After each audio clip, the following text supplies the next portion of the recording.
이란이 미군 기지를 동시다발 공격했는데 아랍에미리트가 오히려 한국에 감사 인사를 보낸 충격적인 이유 알고 계셨나요? 여러분, 지금 중동이 완전 난리가 났습니다. 진짜 말 그대로 화약고가 터진 거죠.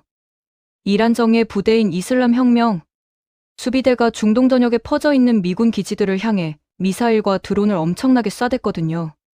카타르의 아루데이드 공군 기지, 쿠웨이트의 알살렘 공군 기지, 바레인에 있는 해군 오함대 기지까지 완전 초토화 작전을 펼친 거예요. 근데 여기서 끝이 아니에요. 아랍에미리트의 알다프라 공군 기지랑 사우디아라비아 수도 리야드까지 타겟으로 잡고 공격을 퍼부었다는 소식이 전해지면서 전 세계가 경악했습니다. 이게 얼마나 심각한 상황이었냐면요.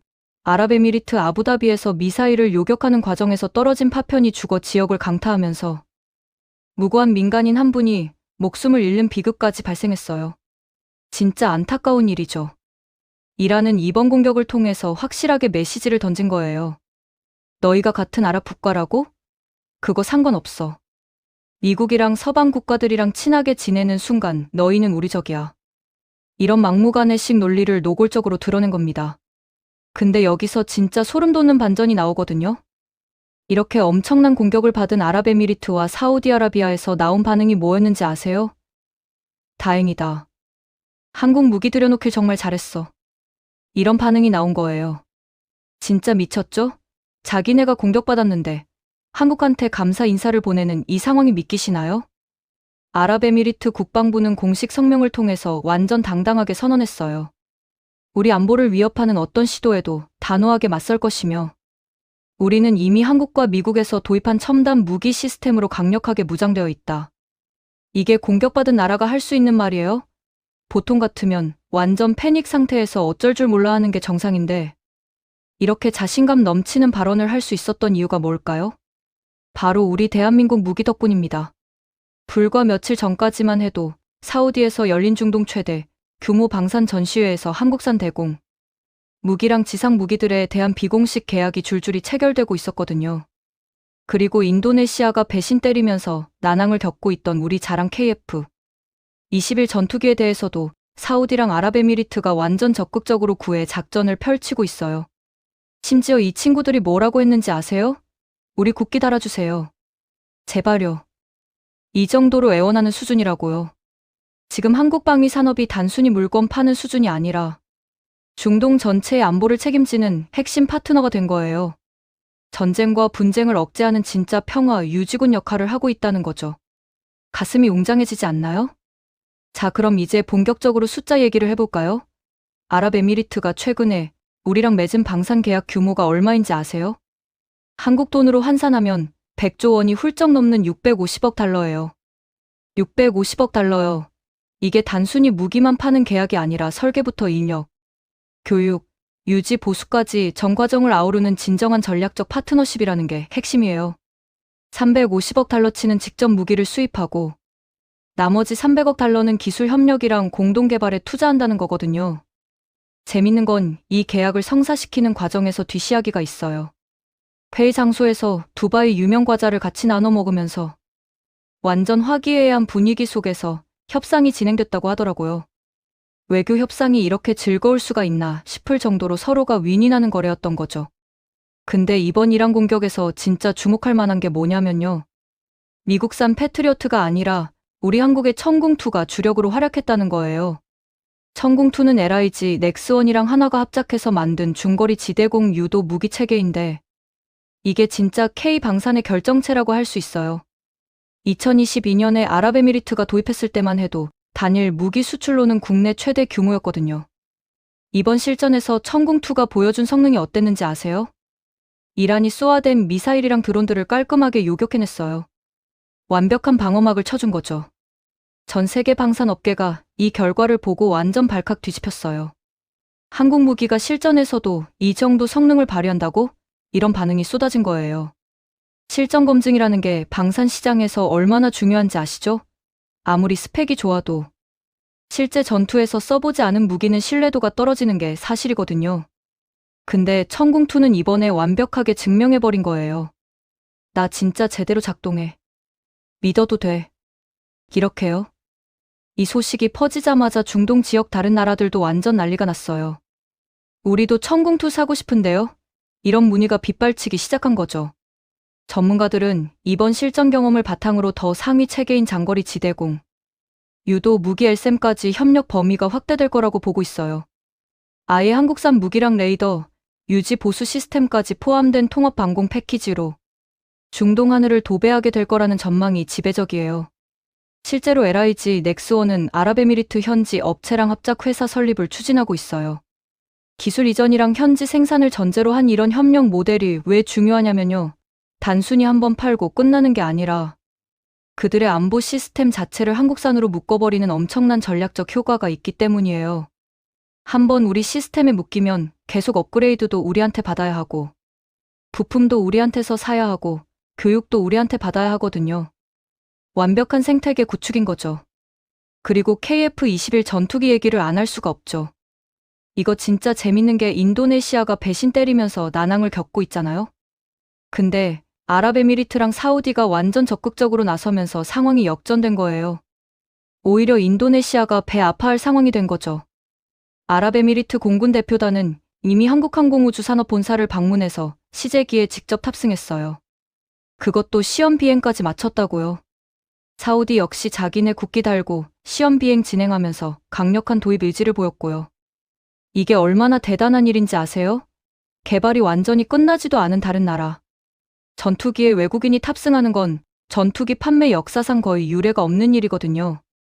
보통은 개발 완료되고 양산 체제 들어간 다음에야 시험 비행을 허용하는데 우리는 개발 단계부터 잠재 고객들한테 문을 활짝 열어준 거예요. 이게 가능한 이유는 뭘까요? 바로 우리 기술력에 대한 확신이 있기 때문이에요. 봐도 돼. 어차피 우리 기술 최고거든. 이런 자신감이 있는 거죠. KF-21이 얼마나 대단한 전투기인지 설명해 드릴게요.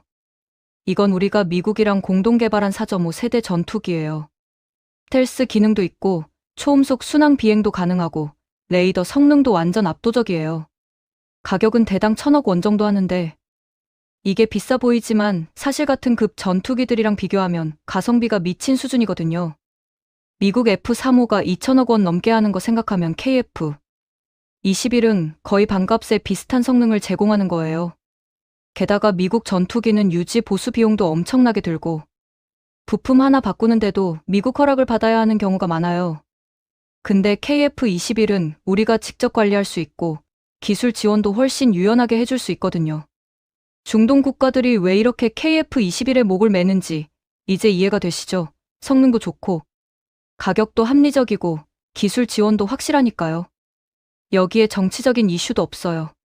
미국 무기는 살 때마다 인권이니 민주주의니 하면서 간섭이 들어오는데 한국은 그런 거 없이 깔끔하게 거래하거든요. 근데 이렇게 좋은 소식들 사이에 완전 불청객이 끼어들었어요. 바로 베트남이에요.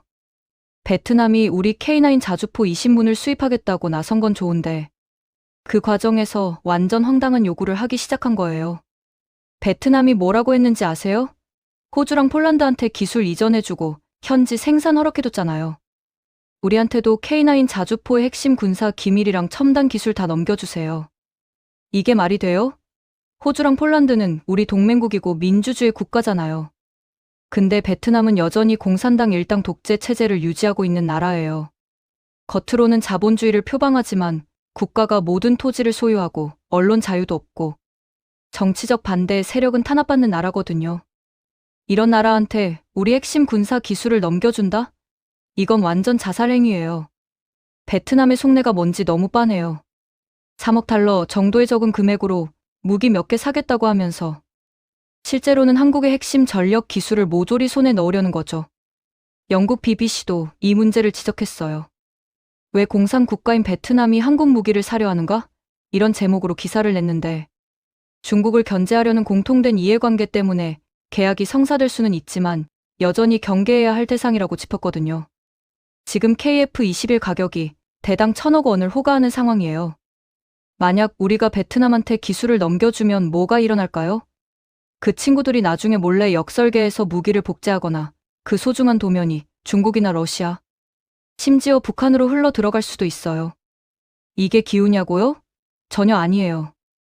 중국만 봐도 알 수 있잖아요.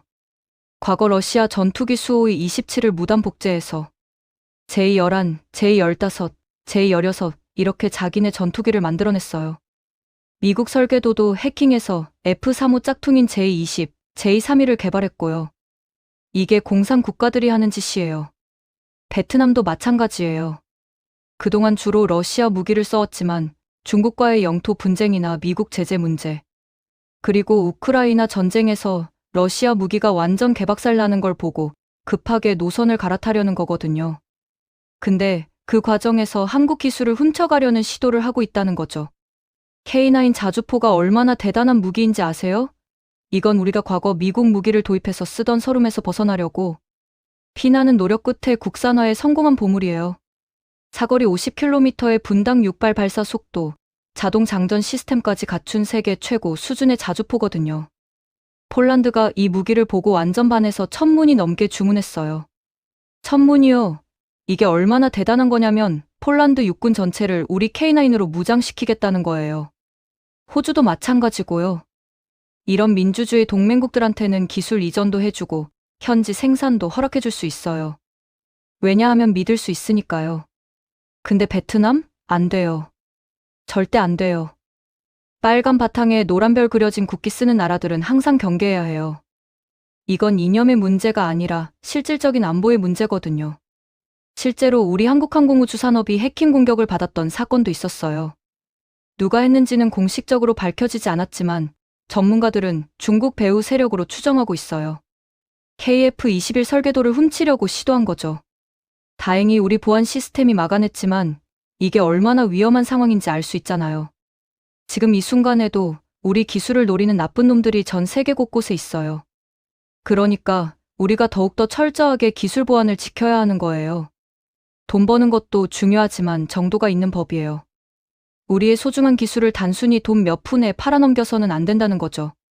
동시에 중동의 평화를 지키는데 일조하고 있는 우리 무기의 위상에는 자부심을 느껴야 해요.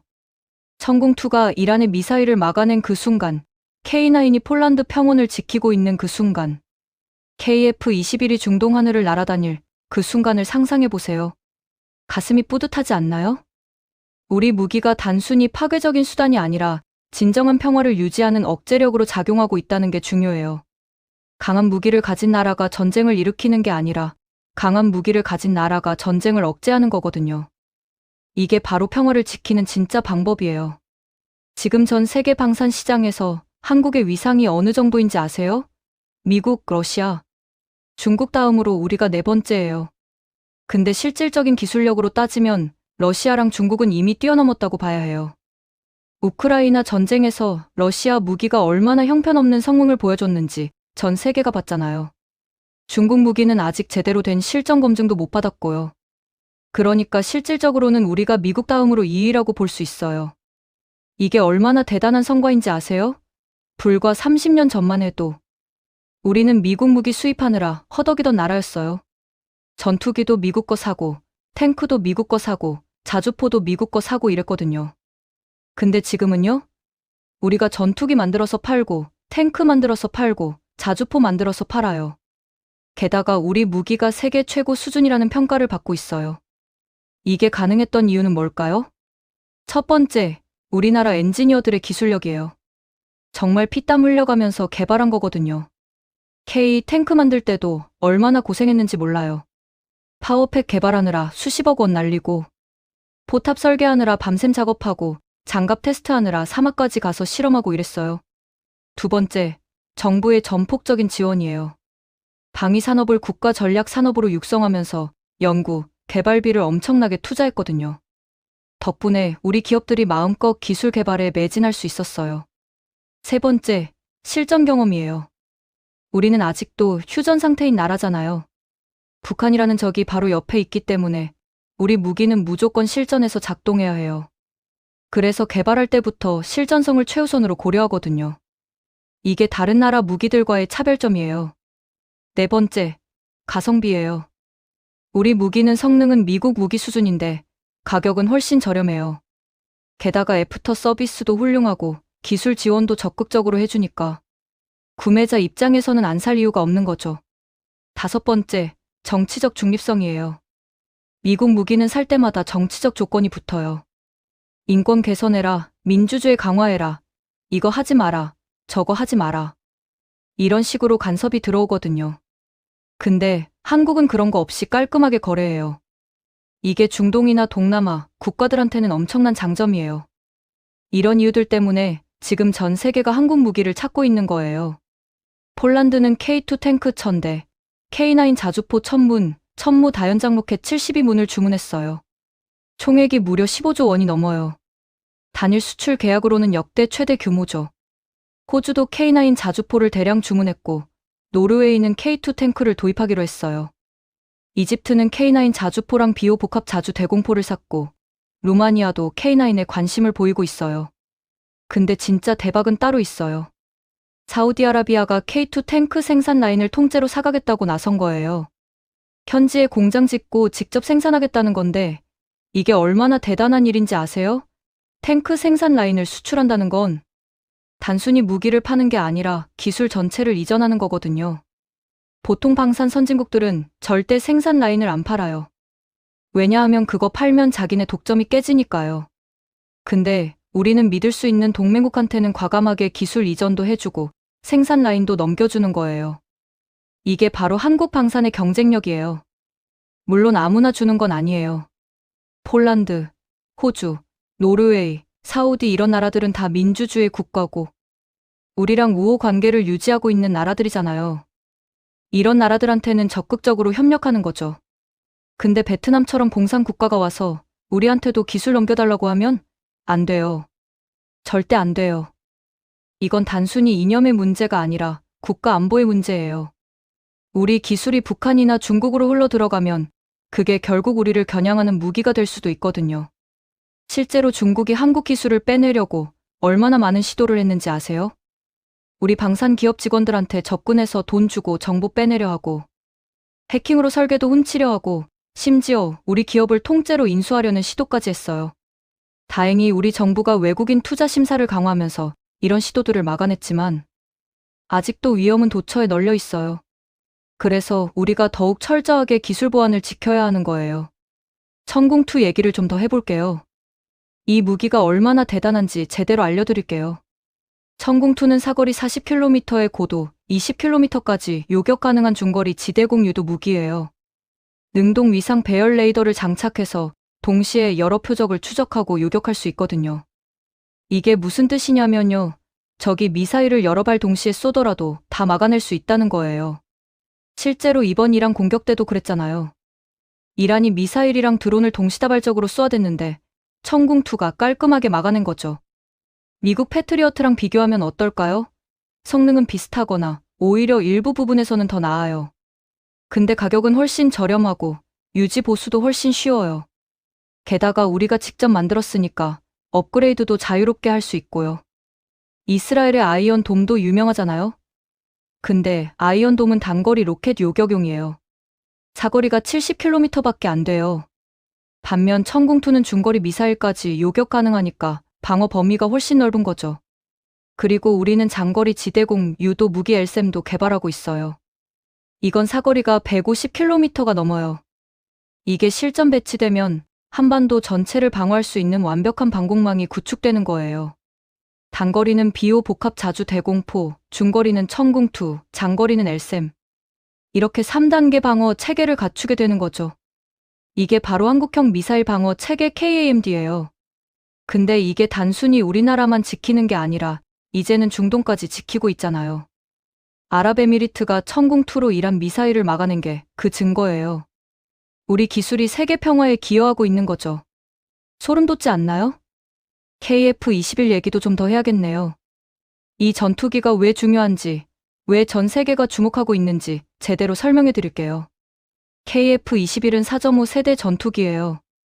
5세대는 아니지만 4.5 세대로 분류되는데 이게 뭐냐면 완전한 스텔스 기능은 없지만 부분 스텔스는 가능하고 슈퍼크루즈라고 해서 애프터버너 없이도 초음속 비행이 가능한 전투기예요.